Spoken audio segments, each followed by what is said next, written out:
Et hop, c'est parti, on est en direct. Bonjour à toutes et tous, bienvenue dans ce webinar.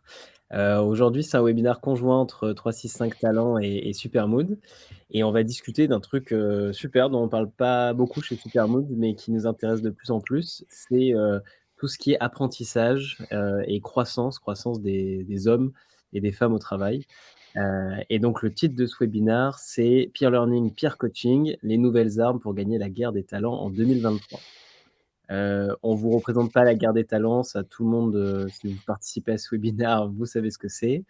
Je vais être accompagné, pendant la demi-heure de présentation et le quart d'heure de questions environ, de Mathieu.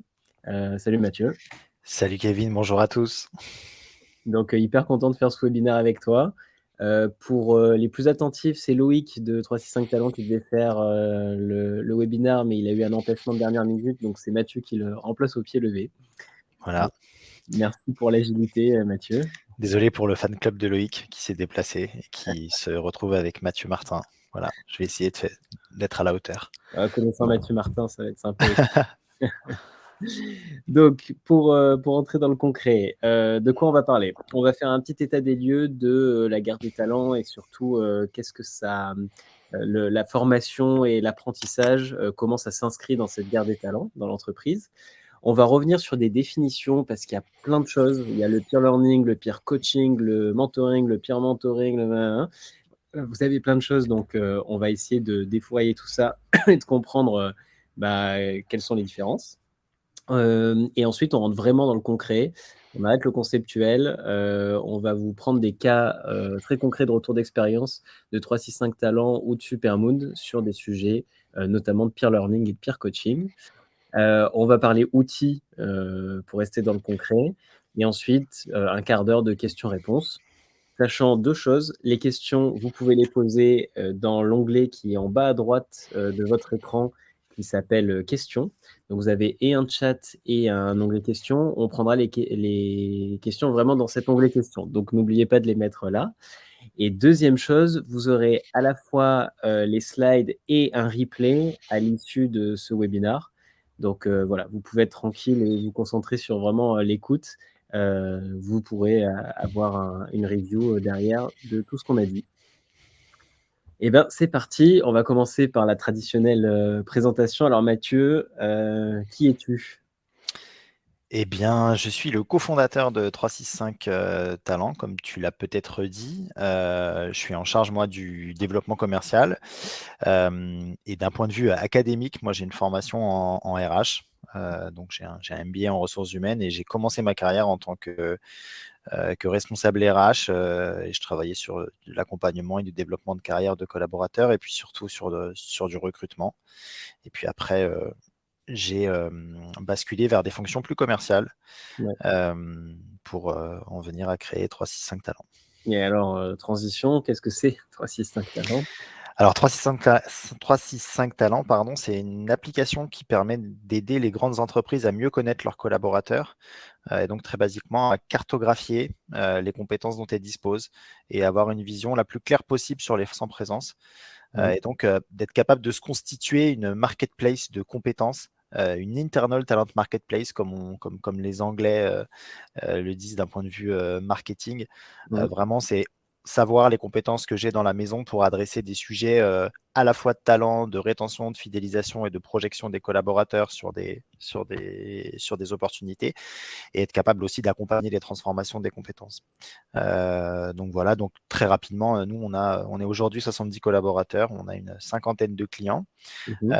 et qui sont des clients grands comptes, comme je l'évoquais, avec des grosses problématiques. Donc là, effectivement, on a une vue sur les types de clients qu'on accompagne. C'est 1 million de users bientôt. Donc en tout cas, c'est l'objectif qu'on s'est fixé. Et on est déployé dans 60 pays parce que les entreprises qu'on accompagne sont des multinationales. Et donc, il y a un sujet d'être capable de déployer l'application dans les différents sites sur lesquels ils opèrent. Voilà. Et quand on voit vos logos et qu'on regarde les news, on voit qu'il y a quelques entreprises qui, justement, en termes de compétences, il y a des vrais sujets sur RTE, Mm. sur SNCF par rapport à cet Ouais. hiver, par exemple. Donc c'est hyper intéressant, vous êtes au cœur de tout ça, quoi, de tout ce qui se passe. Ouais, exactement.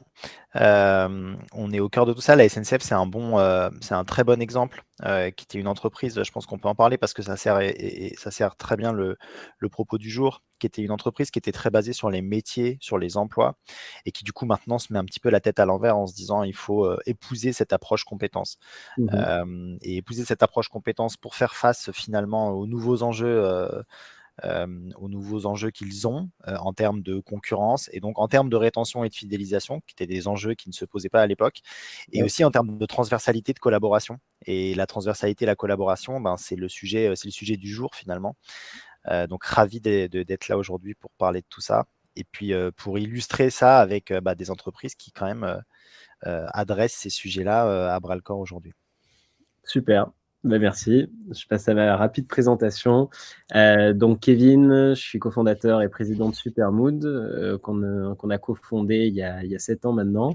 J'ai une formation d'ingénieur en data science notamment et je suis rentré dans le merveilleux monde des RH, et du futur du travail il y a 4-5 ans et donc j'interviens notamment à HEC et à Panthéon sur des sujets de people analytics. C'est comment on peut prendre les données au sein des entreprises pour les faire parler et pour aider l'humain. Voilà. Et donc Supermood, très rapidement, on est 45 collaborateurs et notre objectif, c'était de créer des boucles de feedback, de conversation dans les entreprises pour connecter le terrain au haut de l'entreprise en transverse et fluidifier toutes ces remontées d'informations. Et donc, on va travailler sur des sujets de transformation, de changement de stratégie, de QVT, de rétention, voilà. Donc on est très complémentaires à 365 Talents. On a une base client qui est la même, hein. Nos partenaires sont plutôt des grandes entreprises. On commence à travailler avec des entreprises au-dessus de 200 collaborateurs. Leur point commun, c'est qu'elles sont toutes en transformation et que l'humain est un sujet majeur pour eux, que ça soit dans la rétention, dans la croissance, et cetera. Et donc, bah, on se rend compte de plus en plus que, il y a dans les moteurs d'engagement des collaborateurs aujourd'hui, le moteur de croissance et d'apprentissage est hyper important. Ce qui nous amène aujourd'hui à ce sujet. Alors, donc je viens de vous dire que nous, on remarque empiriquement chez Supermood que l'apprentissage, c'est important. On a fouillé internet et on a trouvé quelques stats hyper intéressantes. Je vais passer Mathieu et moi, on va se mettre en tout petit, voilà. Donc 3 stats qui sont hyper intéressantes. Les 2 premières, je vais te faire réagir dessus Mathieu. C'est 56 des entreprises françaises indiquent qu'un déficit de compétences pèsera sur leur compétitivité. Donc c'est quand même plus de la majorité. Mm. Et 75 des salariés français, eux, sont en miroir prêts à se former pour monter en compétences, et ce, pour faire face aux transformations de leur métier. Donc, vous qui êtes les maîtres de la compétence et qui voyez, tout ça, vous faites du workforce planning en plus. Mm. Est-ce que tu corrobores ces stats? Est-ce que Bah, je les corrobore complètement. ouais, Enfin, on existe, bah, grâce, j'ai envie de dire, ou à cause de ces stats. Effectivement, ce que ça indique, c'est que ça représente une certaine anxiété à la fois pour les entreprises et à la fois pour les collaborateurs. Mais donc du coup, la bonne nouvelle, c'est que les entreprises ne se laissent pas, bercer et qu'elles prennent, le sujet, enfin, elles mettent le sujet finalement en haut de la liste des enjeux, à adresser. Effectivement, il y a une difficulté de plus en plus à recruter. Donc ça participe, quand même, à ce 56 hein, on a du mal à recruter. Donc comment on va faire pour adresser les enjeux en termes de compétences, qui sont les nôtres à plusieurs années? Et puis la stat de 75 sur les collaborateurs, bah ça ça illustre finalement des métiers qui changent et des métiers qui disparaissent. Et donc forcément, les collaborateurs sont tout à fait prêts ben, à se reformer, à se upskiller, à se reskiller, pour utiliser des termes un peu barbares. Mais l'idée, c'est à adapter leurs compétences aux enjeux de demain. Mais pour ça, encore faut-il leur donner de la visibilité sur ces métiers de demain qui sont quand même aujourd'hui un peu difficiles à définir. c'est intéressant cette, comparaison en miroir. Ce qu'on a pu constater avec Supermoon, c'est que le covid a été aussi un déclencheur «Je dois m'adapter» et je dois m'adapter, en tant que collaborateur, en tant qu'entreprise. Et un peu paradoxalement, l'engagement vers l'entreprise a augmenté pendant la phase du Covid, puisqu'on sentait qu'il y avait une certaine solidarité, on faisait partie d'un groupe, et le groupe passait souvent en mode survie. Et Mmh. donc, il y a une remise en question que ce soit des entreprises ou des collaborateurs qui est assez forte. Ouais. Donc, les stats me parlent aussi. Et il y a 93% des apprenants qui déclarent avoir besoin des autres pour apprendre. Nous, chez Supermood, on le voit dans les leviers de motivation. Il y a le levier social est hyper important, que ça soit le levier hiérarchique avec le manager direct, avec les collègues, ou l'environnement qui permet de créer des ponts. Vous, comment vous le traitez, Mathieu, chez 365? Ben, alors, nous, très simplement, cette cartographie des compétences, historiquement, nos clients voulaient la restituer aux RH et aux administrateurs de l'application ou aux managers. Finalement, la possibilité d'avoir une vision consolidée sur toutes ces compétences. Ouais. Et en fait, toutes les entreprises qui ont mis à disposition cette visibilité, en tout cas qui ont rendu disponible ce moteur de recherche à tous les utilisateurs, eh Mhm. ben, on se rend compte finalement que ça illustre vraiment très bien cette statistique. On veut aller, on veut apprendre des autres, on veut découvrir les métiers des autres, on veut en savoir plus sur les compétences de l'entreprise de manière générale, mais dans un but de générer de la conversation, de la collaboration et éventuellement, si c'est possible, de l'apprentissage entre pairs. Ça, c'est sûr que. Et donc, ça illustre vraiment ce 93%. Ouais, on a une question, je rebondis en direct sur les sources. La première via de PwC, la deuxième également, et la troisième de We Are Peers. Super. Et ben, Mathieu, tu as utilisé des termes hyper barbares comme upskilling, etc. On va prendre un petit peu de hauteur sur ces termes. Donc déjà, peer learning. Pour toi, le peer learning, on va remettre les bases. Qu'est-ce que c'est? Bon, alors déjà, on va essayer de tout traduire en français parce qu'on abuse d'anglicisme. Bon, très basiquement, c'est l'apprentissage entre pairs. Et en fait, c'est l'idée de favoriser un mode d'apprentissage qui est collaboratif. Mhm. Et donc, c'est une méthode qui est beaucoup moins descendante finalement que la méthode avec un professeur. C'est une méthode qui applique activement des apprenants dans le processus d'apprentissage. Et c'est une méthode dans laquelle la collaboration est fondamentale. Et donc, le but, c'est d'acquérir des connaissances mutuelles et de manière complètement horizontale et de le faire avec des personnes appartenant à la même organisation que soi. Et on verra que ça a plein de vertus, même si c'est pas forcément facile à mettre en place, ça a beaucoup de vertus. Donc, voilà ma définition du peer learning. Elle est à challenger. En tout cas, c'est comme ça, moi, que je le définis. Donc, on est vraiment dans le peer learning par rapport au peer coaching dont on va parler tout à l'heure, dans la compétence. C'est Dans la vraiment compétence, ouais, dans la compétence, dans les capacités. exactement. Très clair. Je fais mentoring, la différence entre mentoring et coaching.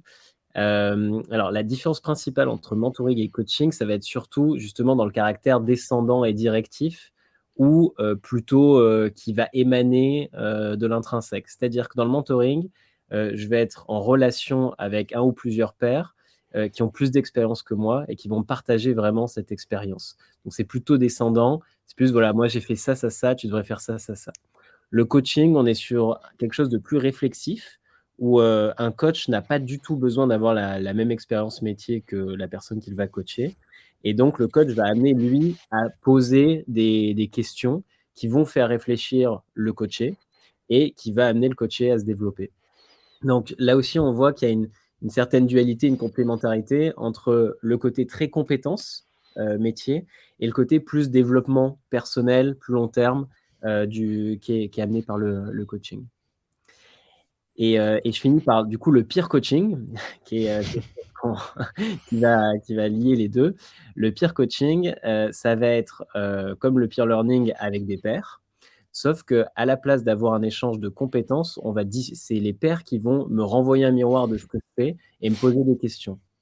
Et donc, la différence entre le peer coaching et le coaching de base, c'est que là où le coaching, j'ai un seul coach qui a une vue de moi, qui est celle que je lui raconte, et qui va me poser des questions vraiment très, très fines dans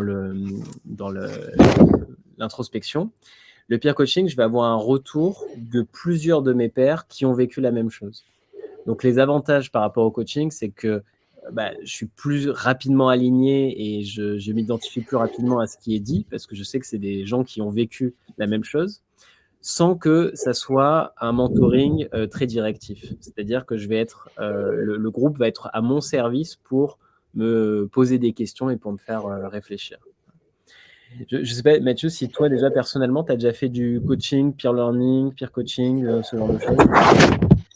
Alors, moi, j'ai fait du peer learning, bien Ouais. sûr, et c'est quelque chose qu'on développe et qu'on souhaite vraiment systématiser chez nous, chez 365 Talents. Ouais. Pareil pour le mentoring. Mais finalement, ce qui est intéressant aussi, c'est que on peut l'utiliser dans finalement, dans plusieurs étapes de la vie d'un collaborateur, dans l'onboarding, dans son développement, sur des sujets bien précis. Mais c'est vrai le mentoring peut irriguer finalement plein de strates de la vie d'un collaborateur dans une entreprise. Et effectivement, c'est logique d'apprentissage entre pairs et c'est logique de transversalité. Bien entendu, on essaye, nous, avant d'accompagner les clients, de tester des choses en interne et d'être, entre guillemets, irréprochable de ce point de vue-là, parce que, encore une fois, ça a plein de vertus, à la fois sur les sujets de rétention, de fidélisation, de projection, et à la fois aussi pour répondre à des enjeux business qu'on évoquera tout à l'heure. On va l'évoquer tout de suite. Justement, pour la transition, avant de prendre des exemples concrets, pourquoi les entreprises, elles se mettent entre guillemets aujourd'hui au peer learning, peer coaching, etc., alors que ça fait des années qu'on peut rentrer dans le bureau de son collègue pour lui demander son avis ou voilà. Alors déjà, moi j'avoue que je suis peut-être, je suis optimiste sur la capacité des entreprises à vraiment mettre en place des politiques de peer learning, de mentoring. On est encore loin finalement du compte. Enfin, je pense que c'est quelque chose qui est hyper valorisé et qui est très bien pour de la marque employeur, et ça fait venir des talents, et voilà. Après, maintenant, il faut mettre en place des process qui permettent que ça ne soit pas juste un vœu pieux. Mais effectivement, là, on observe un petit revirement en tout cas, on observe une accélération ces derniers temps.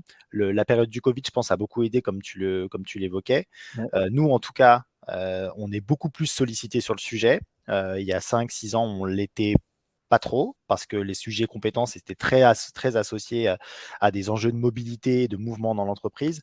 Finalement, le lien avec l'apprentissage se fait énormément aujourd'hui. Mais parce que finalement, l'approche compétence est de plus en plus la norme. C'était peut-être compliqué à l'époque de mettre en place des politiques de mentoring, des process de mentoring, de peer learning, etc. Aujourd'hui, avec la vision des compétences que l'on a à 360, et aussi des appétences et des motivations des collaborateurs, peut-être que c'est plus simple finalement de faire en sorte que l'offre et la demande de compétences se rencontrent. Voilà. Et puis après, il y a des enjeux de transfo aujourd'hui qui sont tels que ces sujets-là ne sont plus de la coquetterie et qu'il faut les adresser à bras-le-corps, encore une fois. Et donc, voilà, il faut y aller, il faut passer à l'action. Et du coup, maintenant, il faut sortir des schémas juste marketing. Exactement, on constate vraiment la même chose. Il y a 2 motivants majeurs. Le premier, c'est la rétention des collaborateurs. Aujourd'hui, c'est tellement plus coûteux de recruter un nouveau collaborateur que de garder ses collaborateurs actuels, que la question financièrement, elle ne se pose pas. Et il y a le sujet de la transformation. Les grands comptes que tu citais tout à l'heure ont un sujet où finalement, même quand ils regardent dans le marché extérieur, c'est très compliqué de trouver les compétences. Et donc, il y a cette volonté de faire fructifier la matière qui est déjà dans l'entreprise. On a aussi, sur le côté peer, une analyse avec Supermoon qui est, notamment depuis le Covid, il y a un délitement du côté social, beaucoup plus de télétravail, beaucoup plus de solitude. Ça se ressent, il y a les stades de burn-out et de charge mentale explosent depuis 2-3 ans. Mais donc, on sent qu'il y a une vraie volonté aussi de partage et de connexion un peu humaine dans les cycles d'apprentissage. C'est conjoint à une remise en question de la formation traditionnelle aussi. Alors dans les entreprises, mais dans nos écoles aussi. Et on se rend compte, des vidéos plus courtes, c'est mieux que des grands séminaires de plusieurs heures en monologue, que le fait de tester, de jouer, etc., ça marche mieux. Et donc tout ça, c'est des choses qui portent ce côté entre pairs aussi. Complètement. Enfin, nous, ce qu'on observe aussi, c'est la volonté de permettre aux apprenants d'apprendre sur le tas, d'apprendre sur le terrain. Et donc ça aussi, le peer learning pour ça est hyper intéressant. Après, il faut être capable de prendre des risques, hein.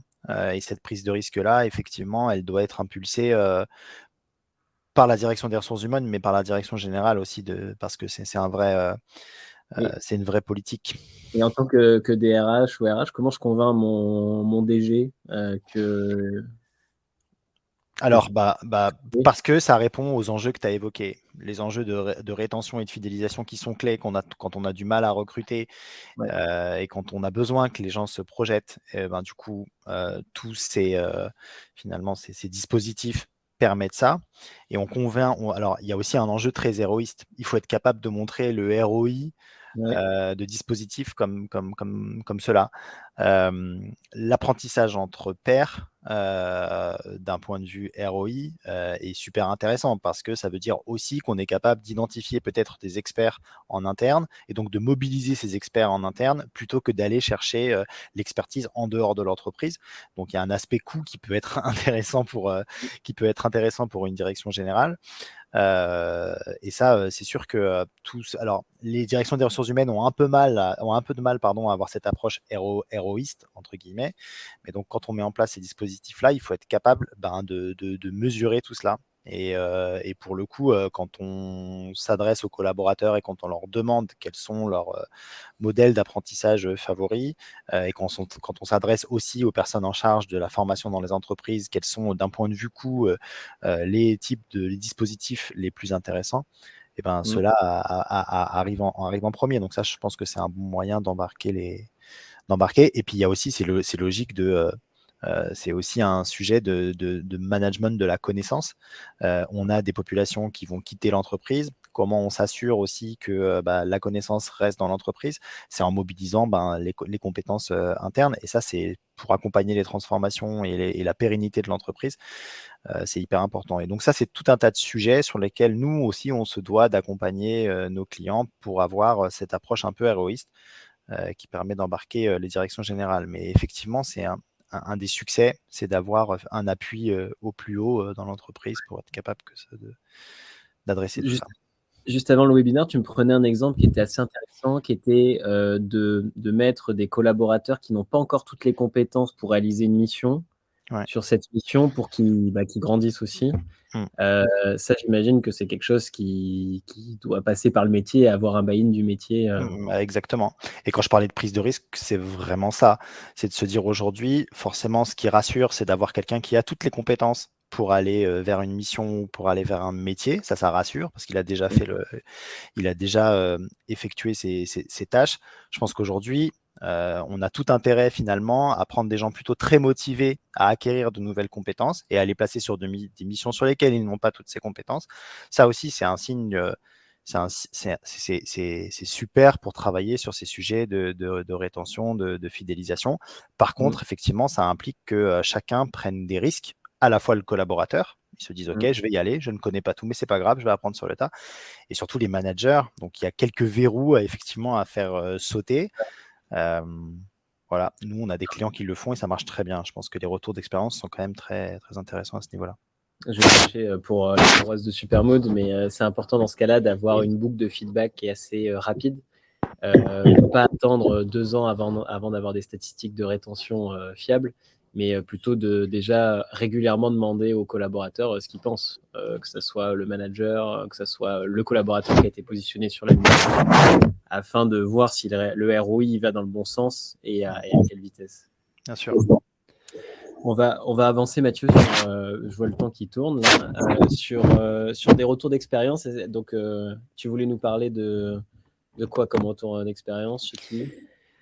Alors, je pourrais citer quasi tous nos clients parce que finalement, ce cas d'usage lié à la formation et à l'apprentissage entre pairs, pardon, concerne finalement l'ensemble de notre base de clients. Je peux citer alors je vais pas citer le nom de la banque, mais c'est pour une grande banque française. Elle, ce qu'elle a voulu mettre en place, c'est effectivement de manière industrielle, donc sur plusieurs dizaines de milliers de collaborateurs, l'identification d'experts. L'identification d'experts pour mettre à disposition cette expertise pour des personnes qui souhaitent monter en compétence sur cette expertise ou pour faire du partage simplement du partage de connaissances. Ce qui est très compliqué sur des bases d'utilisateurs, en tout cas de collaborateurs importantes comme ça, c'est d'être capable d'interroger tout le monde. Mais donc déjà, nous, ce qui est important, c'est de faire en sorte d'être capable de cartographier toutes les personnes qui sont prêtes à passer du temps pour finalement mettre en place ces dispositifs-là. Donc cette grande banque française, elle a mis en place une fonctionnalité dans la plateforme. En tout cas, elle se sert d'une fonctionnalité qui permet à chaque expert de dire, voilà les compétences sur lesquelles je peux être référent. Voilà est-ce que je suis disponible ou pas pour mettre à disposition ces compétences dans le but de favoriser l'apprentissage entre pairs et donc après générer la mise en relation avec des personnes qui souhaitent monter en compétence sur ces dites compétences. On était Et donc ça on était sur une population particulière, même métier, même région ou c'était très transverse? c'était très transverse, Ouais. parce qu'il y avait cette logique aussi d'horizontalité qui était hyper importante, de décloisonnement et Ouais. donc l'idée, c'est d'être capable aussi, de favoriser, cette transversalité, ce qui est quand même compliqué dans des structures qui sont quand même assez descendantes et assez pyramidales. Mmh. L'idée, c'est aussi de se servir de ça pour générer de la collaboration, générer de la transversalité, parce qu'on sait finalement que les parcours de carrière aujourd'hui ne sont plus simplement verticales et sont horizontales. Donc c'est aussi un moyen de mettre en place cette culture de la transversalité et de générer du mouvement de cette manière-là. Voilà. Et du coup, les résultats concrètement, vous en êtes où dans ce projet et ça avance comment? Alors, on vient de le commencer parce que on va pas non plus vendre du rêve. C'est-à-dire que dans des entreprises comme ça, il y a une conduite du changement, à mener. On n'ouvre pas finalement cette visibilité sur l'ensemble des compétences, comme ça du jour au lendemain. Mmh mh. Heu, Aujourd'hui, les process sont c'est en train de devenir un process. C'est-à-dire que le process est en train de se mettre en place. Nous, on intervient finalement pour mettre en place la mise en relation entre l'offre et la demande de compétences et puis après, il y a une plateforme qui va, finalement, gérer tous ces échanges et on va être capable de traquer les choses. Parce que c'est OK. important, comme tu le disais tout à l'heure, d'être capable de suivre. Donc aujourd'hui, on a lancé le dispositif depuis 6 mois avec cette banque. Donc c'est un peu compliqué d'avoir un retour, hyper, chiffré sur tout ça. En tout cas, ce qui est sûr, c'est que la fonctionnalité qui permet de se déclarer mentor ou de se déclarer menti, est hyper utilisée et c'est une des fonctionnalités finalement star, donc ça met en avant le fait que c'était très attendu par les collaborateurs et ça suscite plein d'intérêt. Et on peut se déclarer mentor ou menti, par compétence ou c'est au niveau global? C'est, Par compétence, par tout à compétence? fait, OK. ouais, par et compétence. et donc il y a des gens qui sont, et mentors et mentis? Exactement, Ouais, exactement et ça fait c'est vrai que c'est très souvent le cas, ouais. c'est très souvent le cas. Donc ça, OK. voilà, c'est un des cas d'usage, hyper intéressant. Il y a aussi un cas d'usage dans le domaine de l'environnement, Mmh mh. où, là, c'est la logique de mission et finalement, c'est de se dire: «OK, je vais placer, sur des missions, où on aura, un encadrement de cette mission par un expert, du sujet, mais je vais placer des collaborateurs qui n'ont pas toutes les compétences et l'idée, c'est qu'ils puissent acquérir, ces compétences, pendant cette mission» OK. Il et donc, y a un système de binôme ou c'est plus, on les laisse aller, en autonomie sur, la non, il mission? y a un système de binôme parce OK. que l'idée, c'est d'être quand même capable d'encadrer ça et qu'il y ait quand même, un suivi, assez rapproché, de la montée en compétences, du collaborateur sur ces missions. OK. Voilà et de manière générale, pour revenir sur ces sujets-là, tous nos clients nous demandent, de mettre en relation finalement des collaborateurs avec des objets de formation et aujourd'hui, l'objet de formation finalement, il est multiple. c'est à la fois des catalogues de formation traditionnels, mais c'est aussi des mises en relation avec des experts sur des sujets. Ouais. Parce que l'apprentissage entre pairs est un vrai levier que les entreprises avec lesquelles on travaille veulent mettre en avant. Enfin, c'est vraiment quelque chose. Et donc, la personnalisation de la formation, ça passe aussi par ça. Être capable de créer ces mises en relation. Et ça, pour le coup, c'est quasi. En tout cas, c'est un souhait chez tous nos clients.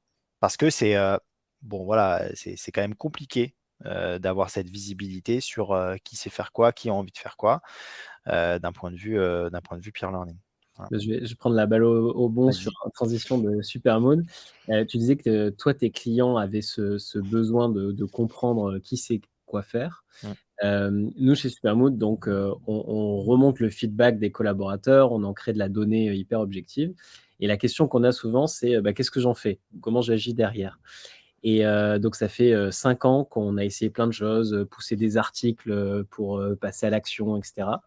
Et en interrogeant les managers, on s'est rendu compte que ce qui était le plus demandé, c'est de dire des formations, moi, on m'en donne. Je peux chercher sur Google mon problème et puis j'aurai un très bon article. Ce qui me manque, c'est de parler à quelqu'un qui l'a déjà fait. Et donc, on a créé un système qu'on révèle au monde aujourd'hui, qui s'appelle Connect, où l'idée est assez simple, c'est de connecter souvent les managers, mais ça peut être tout type de collaborateurs, entre eux au sein d'une même entreprise, pour des visios de 40 minutes sur une thématique qui les intéresse. Et donc, vous voyez la plateforme à droite, je vais vous le mettre en plein écran, voilà. On a un système qu'on appelle des bulles. Donc, en tant que manager, vous pouvez créer une bulle sur votre thématique. Et puis, les collaborateurs, enfin vos collègues, peuvent s'inscrire dans cette bulle. Puis, quand cette bulle est complète, un peu comme un webinar, elle va avoir lieu. Et vous avez une méthodologie de peer coaching qu'on appelle co-développement, qui va vous permettre de poser des questions et de vous reposer sur toute l'expertise de vos pairs. Et après, bon, vous avez prise de notes automatique et tout ça et tout ça. Et ce qui est hyper intéressant, c'est déjà les thématiques des bulles. Au début, il y avait un syndrome un peu de page blanche pour les managers qui se lançaient dans la démarche. Donc, on a créé un panel d'inspiration avec des thématiques proposées. Et on se rend compte qu'il y a 3 types de thématiques qui intéressent vraiment les collaborateurs. Il y a les thématiques managériales, du genre comment donner un feedback difficile, négatif à un collaborateur, quelque chose de très dur. Comment garder un collaborateur sur le départ motivé, parce qu'on a besoin de lui. Il y a justement cette transition des compétences à effectuer, mais la personne n'a plus trop d'enjeux parce qu'elle part, donc comment je fais? Voilà, des sujets managériaux assez compliqués. Il y a des sujets très personnels, comment gérer son temps, par exemple. Des choses, une bulle qui marche très bien, c'est jeunes parents, comment faites-vous? Je reviens de congé parental, ma vie a complètement changé. Comment gérer le retour au travail? Et puis ensuite, vous avez des sujets qui sont plus métiers, comment faire appliquer nos directives RSE, comment être plus proche de la stratégie ou ce genre de choses. Voilà, donc c'est assez intéressant parce qu'on a des trucs hyper variés. Nous, on n'est pas du tout sur les compétences, on est plus sur ce côté coaching et on se rend compte que ça marche très, très bien. Ce qui est super intéressant dans ce que tu dis, c'est que finalement, tous les sujets là, qui sont les sujets les plus demandés, on a tout un tas de pléthore de contenus disponibles en ligne. Et en Exactement. fait, on s'aperçoit que les gens en ont juste marre de lire des articles, ils ont envie de parler à des vrais gens. Et ça, effectivement, c'est super intéressant. Moi, je vois très bien l'utilisation de cette fonctionnalité chez 365. Avec plaisir. Justement, pour prendre des exemples concrets, une grande entreprise, 100 000 collaborateurs, on a voulu le déployer en test. Et ce qui est hyper intéressant, c'est qu'on s'est dit, il y a une population cœur de 100 managers qui est la plus intéressée. Ça va être en fait les nouveaux managers, ceux qui viennent d'accéder au poste de management, soit d'un recrutement extérieur, soit d'une promotion interne. Et donc, on a fait des promos où ils peuvent échanger des bulles entre eux. Mais on s'est aussi dit, lançons-le sur 100 autres managers, juste pour voir s'il y a des bonnes surprises. Et on s'est rendu compte que finalement, selon les communautés sur lesquelles on déploie Connect, les thématiques sont complètement différentes. Et là, on a dans une entreprise tout un groupe SI qui utilise des bulles que pour de l'amélioration métier.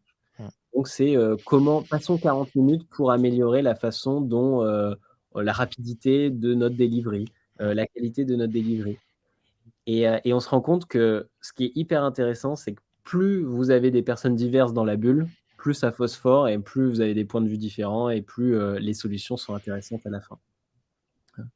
Donc ça, c'est une de nos recommandations, quand vous déployez, quelque chose, c'est, comme de peer coaching en tout cas, c'est de viser assez large parce que vous êtes pas à l'abri d'une bonne surprise et derrière, de donner une petite impulsion avec des thématiques que tout le monde peut s'approprier, et ensuite, en fait, les gens prennent le relais très simplement et continuent de s'auto-animer. Je vois qu'il est 35, il va nous rester, une bonne dizaine de minutes pour les questions. Il y en a quelques-unes déjà. Donc on est parti pour les questions. Je remonte, alors, une question de Luc, que je salue au passage, que 56 finalement, donc pour 56 on est sur la première statistique, pour la question un peu en retard, des entreprises qui indiquent qu'il y a un déficit de compétences. Est-ce que ça veut dire qu'il y a 44 qui se sentent moins concernés par le risque de déficit de compétences? Mathieu, je te laisse, répondre en tant que maître des compétences. Non, je pense pas, mais effectivement, je pense que ce que ça illustre, c'est il y a différents niveaux de maturité, peut-être sur le sujet.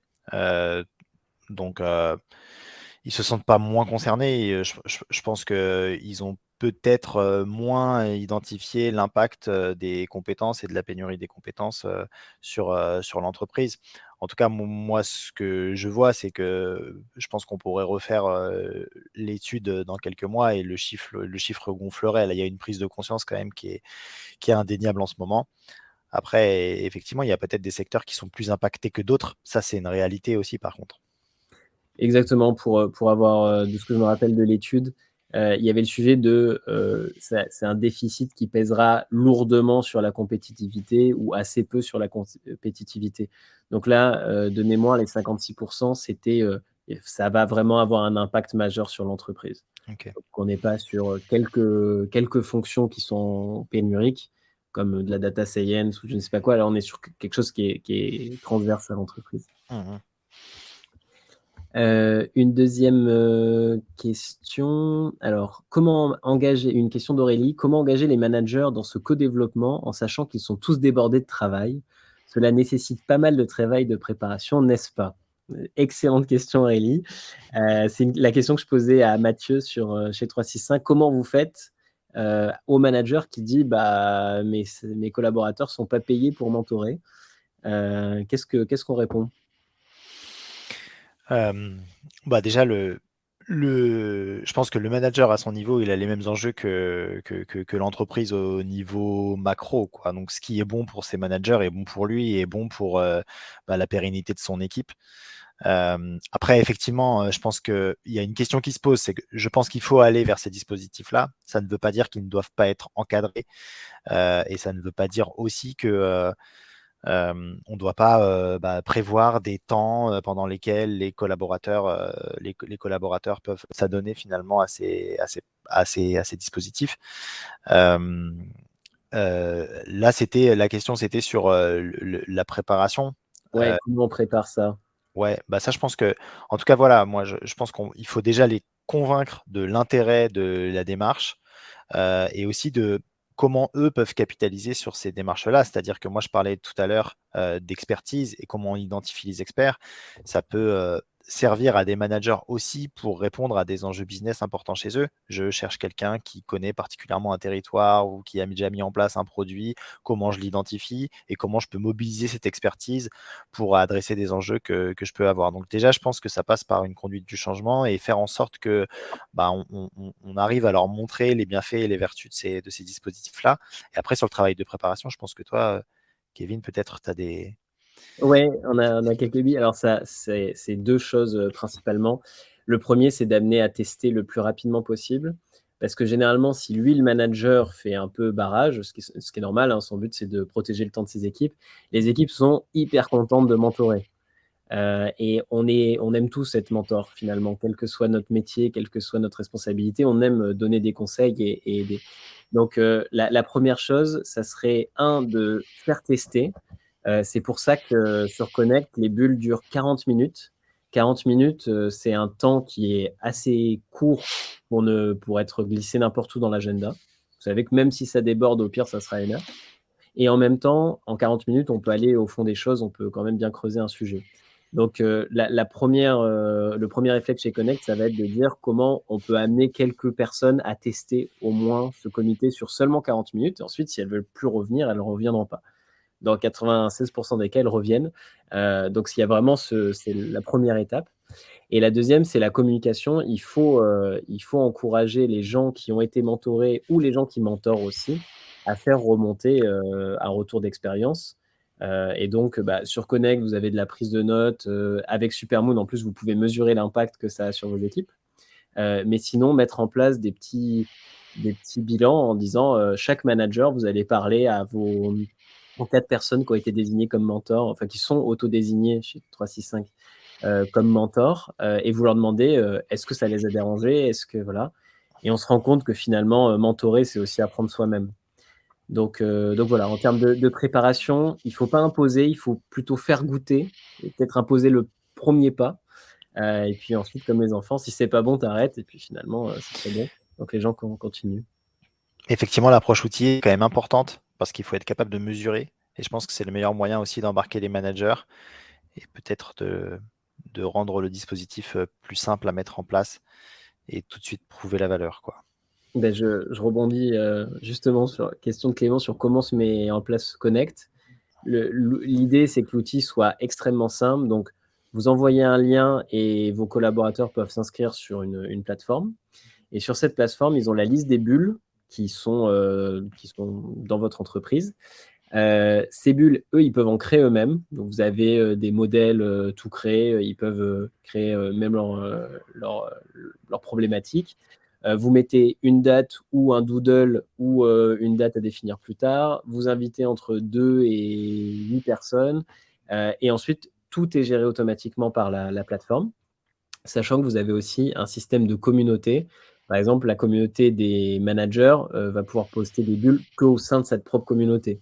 Le recadrer un collaborateur inefficace, vous n'avez pas envie que votre équipe voit que vous avez mis ce genre de bulle. Donc, on va rester au sein d'une même communauté. Donc, vraiment, le déploiement de Connect, c'est 1/2 heure grand maximum pour une RH.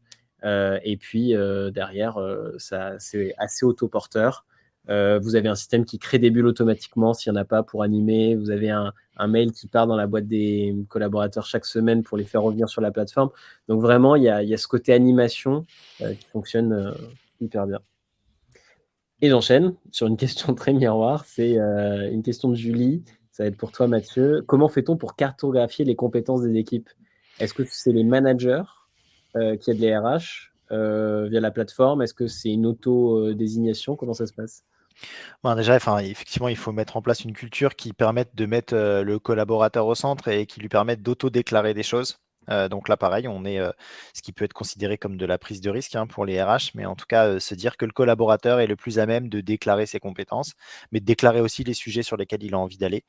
Donc c'est de l'auto-déclaration. Et après, ce qui est important aussi, c'est de l'aider, de lui mettre le pied à l'étrier, parce que c'est compliqué. Tu parlais tout à l'heure de travail introspectif, en tout cas du syndrome de la feuille blanche. Ouais. Et déclarer des compétences, c'est compliqué. Donc, la technologie permet d'aller capter l'info là où elle est et de capitaliser sur de l'info que le collaborateur a pu déclarer dans des outils de l'entreprise ou dans le cadre de process RH ou bien sur des plateformes externes. Et donc, de faire en sorte de lui suggérer un maximum de choses finalement pour que ce travail introspectif soit simple. Et donc voilà, donc mettre le collaborateur au centre. Vous mettez un cadre quand même. Par exemple, est-ce que je vais pouvoir mettre que je suis très bon en ping-pong et en anglais et voilà, ou ça reste très professionnel? Comment vous gérez cette barrière? si les compétences déclarées, même extra-professionnelles, peuvent servir l'entreprise et certains enjeux de l'entreprise en matière de compétences, il faut être capable d'aller les capter. Donc ça, c'est ce qu'on appelle, nous, des talents cachés. Il y a plein de collaborateurs qui ont des talents cachés et ça, il faut aller les capter. Est-ce que le ping-pong est un talent caché? Ça sera quand même aux administrateurs RH, aux managers et aux administrateurs de la solution, plus globalement, Mmh. de se dire, est-ce que j'ai envie que cette compétence rentre dans le référentiel? Voilà. Après que le collaborateur le déclare, c'est une chose. Est-ce que cette compétence devient officielle, entre guillemets, c'est autre chose. Mais l'enjeu, c'est quand même de déclarer des compétences qui peuvent servir l'entreprise. Bon, voilà. Ça, c'est très subjectif. C'est intéressant. Chez Supermoon, on a la question, en gros, sur quoi voudriez-vous progresser ou quel genre de formation vous aimeriez? Et il y a deux choses extrêmement fortes qui remontent, c'est l'anglais et Excel. Ok. Et c'est hyper marrant parce que quand on prend de la hauteur côté RH, on se dit pas que des choses aussi basiques et répandues, entre guillemets, soient finalement une des premières demandes des collaborateurs. Alors que Excel, c'est hyper compliqué et l'anglais, c'est pas évident, hein. Mais c'est quelque chose, on s'attend parfois à des trucs plus managériaux, plus voilà. Ouais. Et donc c'est assez intéressant, ce côté compétences, soit caché, soit finalement assez répandu. Bah, l'exemple du ping-pong, il est intéressant parce que justement, pour un de nos clients qui cherchait en externe quelqu'un pour s'occuper de toute la partie sponsoring dans le monde du sport notamment, Ouais. bah, ils ont trouvé un collaborateur qui Mmh. avait déclaré toutes ses activités extra-professionnelles. Il était hyper engagé dans les associations sportives de ses enfants. Et donc, on l'a identifié de cette manière-là pour lui demander si le poste en question pouvait l'intéresser. Et c'est lui qui est devenu en charge de toutes les relations avec les clubs de sport et du sponsoring, voilà, et tous ces sujets-là. Donc, finalement, ce qu'on peut considérer comme des compétences un petit peu exotiques, eh Ouais. ben, peut s'avérer hyper intéressant à les capter, quoi. Ouais, c'est une super belle histoire. Mm. On se rend compte dans Connect que beaucoup de collaborateurs poussent leurs propres sujets, créent des bulles pour enseigner aux autres aussi. Mm. Et parfois, bah, typiquement l'Excel, nous chez Supermoon, on a quelqu'un qui forme tout le monde en Excel, et ça peut être rendu passionnant. Super, bah, écoute, Mathieu, merci. Il est 47, donc pour respecter le timing, on va arrêter là. Si vous souhaitez en savoir plus sur 365 Talents ou sur Connect, n'hésitez pas à contacter Jean-Baptiste ou Lys. Vous avez les numéros de téléphone, les emails, on peut vous faire des démonstrations. Si vous avez des questions pour Mathieu ou pour moi ou une règle de réclamation du fan club de Loïc, n'hésitez pas à écrire à Jean-Baptiste et Lys aussi qui nous transmettront. Parfois, on fait un petit récap des questions qui nous ont été posées a posteriori. Et vous allez recevoir le replay et le PowerPoint sous peu. Donc voilà, n'hésitez pas à partager, à diffuser et on espère que vous avez appris des choses et que ça vous a plu. Merci encore Mathieu pour ta Merci Kevin, participation. merci à tous. C'était super cool. Top. Allez, Au à revoir. plus. Au revoir.